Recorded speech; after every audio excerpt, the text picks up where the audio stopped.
Sepanjang setahun ini, dua duka menyapa Pipik Dian Irawati. Masih belum hilang dari ingatan tangis dan duka atas kepergian suami tercinta setahun yang lalu. Kini, Pipik kembali dirundung duka. Ayahanda tercinta Imam Martono berpulang ke pangkuan ilahi lantaran penyakit kanker ganas yang mendera raga rentanya Sabtu sore kemarin.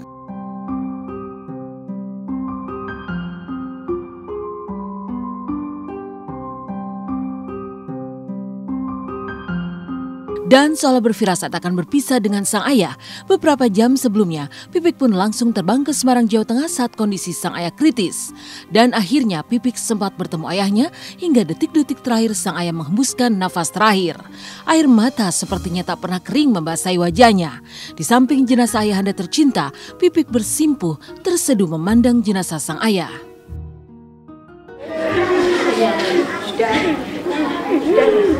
Saya dulu, Mbak ya.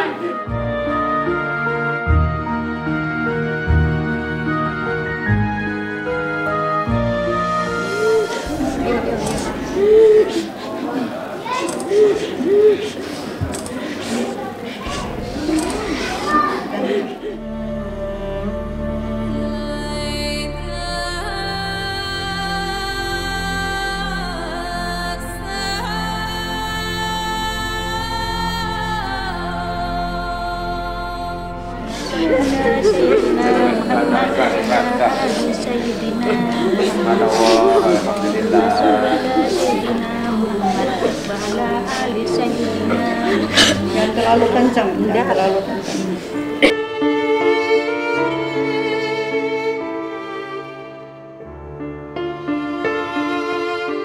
Wajah Pipik menggariskan kesedihan mendalam, seperti kesedihan di saat kepergian UJ setahun silam. Padahal di relung terdalamnya, Pipik berharap tahun mendatang akan merayakan ulang tahun sang ayah yang ke-74. Tapi apa mau dikata, dirinya tak dapat menolak takdir. Lalu selain duka dan tangisan Pipik, sang mertua Umi Tatu pun hadir di sana. Tak hanya itu, di saat jenazah dibawa ke masjid untuk disolatkan, tampak cukup banyak pelayat yang menyertai iringan duka.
Masya Allah ya, ngelihat Pipik sama ayahnya kayaknya berat mau ngelepasnya, seru dipeluk, dicium sampai ketiduran di dekat mayat ayahnya itu.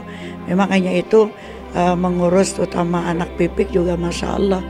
Kalau ada libur sekolah, tinggal di Semarang beberapa hari dengan cucu, dengan kakeknya itu. Sehingga anak juga lulut dan anak pun merasa sedih melihat kakeknya meninggal, Abida, Diba gitu ya.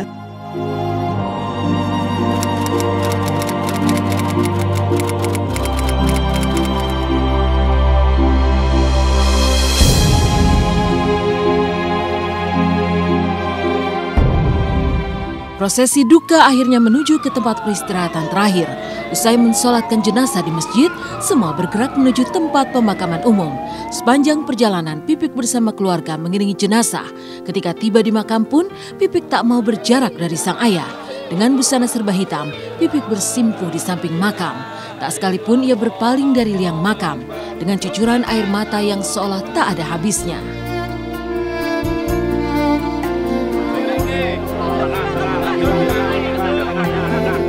Dirangkul Pak Dul. Tangannya dirangkul.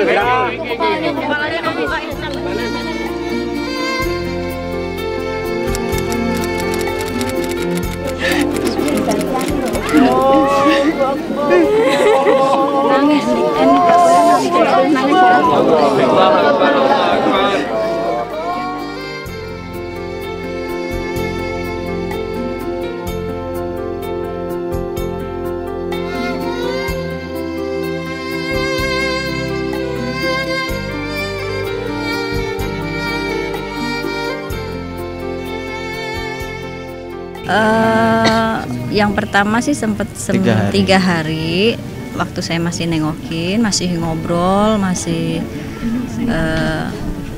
bisa ngobrol lah gitu ya, masih bisa makan. Terus kita pulang, dibawa pulang karena beliau juga nggak mau lama-lama di rumah sakit, dibawa pulang. Cuma terus pas lagi di rumah mulai nggak mau makan lagi, kondisinya ngedrop lagi. Akhirnya kemarin pas maghrib nggak ada saya baru melihat saat itu ya sakaratul maut yang sangat-sangat indah yang saya merasakan gitu ya, melihat gitu saat sakaratul maut. Terus saya pegang tangannya sudah nggak ada, mulai dari jantungnya udah mulai nggak ada, naik ke atas itu beliau cuma yang ambil nafas saja terus sudah. Dan itu indah sekali. Saya bersyukur sekali. Duka yang kembali datang, itulah yang menghampiri Pipik sepanjang setahun ini. Pasca setahun meninggalnya UJ, Sabtu kemarin ayahnya yang berpulang. Tapi benarkah pesan terakhir sang ayah kepada Pipik agar Pipik menikah kembali? Lantas, apa tanggapan Pipik?